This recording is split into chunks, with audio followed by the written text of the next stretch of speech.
দেখেন, আমরা রাষ্ট্র সংস্কারের কাজে রয়েছি।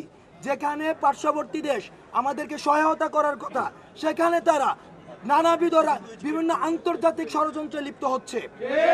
আমরা পার্শ্ববর্তী দেশের প্রতি আহ্বান জানাবো, আপনারা যে আজকে ব্যারিকেডটি খুলে দিয়ে বাংলাদেশে পানি প্রবেশ করতে দিলেন, অন্যদিকে আমরা দেখেছি তিস্তাতে পানির সংকটে সেখানে চাষাবাদ করা যায় না।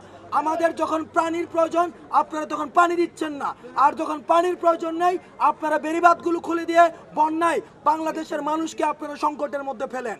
সুতরাং যারা আন্তর্জাতিকভাবে বাংলাদেশের সংস্কারকে এবং পুনর্গঠনকে বাধা দিতে চায়, তারা আমরা ফেসিবাদের দোষর হিসেবে চিহ্নিত করতে চাই। আপনারা আপনাদের জায়গা থেকে মিডিয়া কর্মীদের মাধ্যমে বাংলাদেশের মানুষের প্রতি আহ্বান জানাবো, এই যে বন্যাক্রান্ত মানুষগুলো রয়েছে আপনারা সবাই তাদের পাশে দাঁড়ান। কারণ একটি রাষ্ট্র পুনর্গঠনের জন্য শুধুমাত্র অন্তর্বর্তীকালীন সব সিদ্ধান্তই একার পক্ষে সম্ভব নয়। আমরা আমাদের ব্যক্তি পর্যায় থেকে, গোষ্ঠী পর্যায় থেকে, সাংগঠনিকভাবে যারা বন্যাক্রান্ত হয়েছে তাদের পাশে দাঁড়ান। কারণ এই রাষ্ট্র পুনর্গঠনের কাজে আমাদের সমন্বিত উদ্যোগের মধ্য দিয়ে তখনই আমাদের সম্ভব হবে, যখন আমাদের সমন্বিত উদ্যোগগুলো দৃশ্যমান হবে। 5ই আগস্টের পর কিন্তু বাজারগুলোতে দ্রব্যমূল্যের দাম কমে গিয়েছিল, কিন্তু আমরা দেখছি এখন আবার নতুন একটি রাজনৈতিক দলের আন্ডারে আবার সেই সিন্ডিকেটটি গড়ে উঠছে।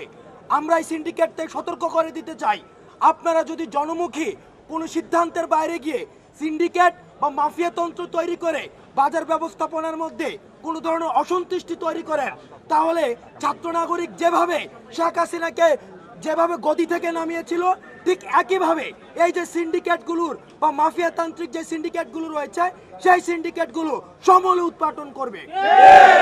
আমরা বাংলাদেশ বিনির্মাণের পথে রয়েছি, আমরা বাংলাদেশ সংস্কারের পথে রয়েছি। স্বাধীনতার 53 বছর পরে এসো বাংলাদেশের দ্বিতীয় জন্ম এসে আপনারা যদি আমাদেরকে যথাযথ রাষ্ট্র পুনর্গঠনের সময় না দিয়ে গত 16 বছরের ব্যর্থতার দায়ভার আমাদের উপরে চাপিয়ে দিয়ে আপনারা এক ধরনের আমাদেরকে ব্ল্যাকমেইল করেন, তাহলে আমরা মনে করব আপনারা রাষ্ট্র পুনর্গঠনে আমাদেরকে সহায়তা না করে বরং আপনারা ষড়যন্ত্র করছেন। আপনারা আপনাদের জায়গা থেকে আমরা আহ্বান জানাবো সকল কর্তৃপক্ষে, সরকারি প্রতিষ্ঠান, বেসরকারি প্রতিষ্ঠান, সবাইকে আহ্বান করব এই অন্তর্বর্তীকালীন সরকারকে রাষ্ট্র সংস্কারে যথাযথ এবং পর্যাপ্ত সময় দিন। পর্যাপ্ত সময় দেওয়ার পরে আপনাদের যে দাবিগুলো রয়েছে সেগুলোকে আপনারা একাডেমিক অ্যাপ্রোচ করেন, আমরা সেই দাবিগুলো গিয়ে আমরা নিজেরা কথা বলবো। দুর্নীতির আখড়া হিসাবে পরিচিত, দ্বিতীয়ত দুর্নীতির আখড়া হিসাবে পরিচিত আমি 2-3 দিন ধরে অবজার্ভ করছি এবং আমাদের কাছে রিপোর্ট এসেছে যে ভূমি অফিস, বিআরটিএ, ওয়াসা এবং অন্যান্য যে সরকারি প্রতিষ্ঠানগুলো রয়েছে, আমরা আপনাদেরকে আহ্বান জানাচ্ছি, আমরা আপনাদেরকে হুঁশিয়ার করার আগে আহ্বান জানাচ্ছি, এখনো সময় আছে, আপনারা লাইনে ফিরে আসুন এবং আপনারা জনকল্যাণের জন্য কাজ করুন।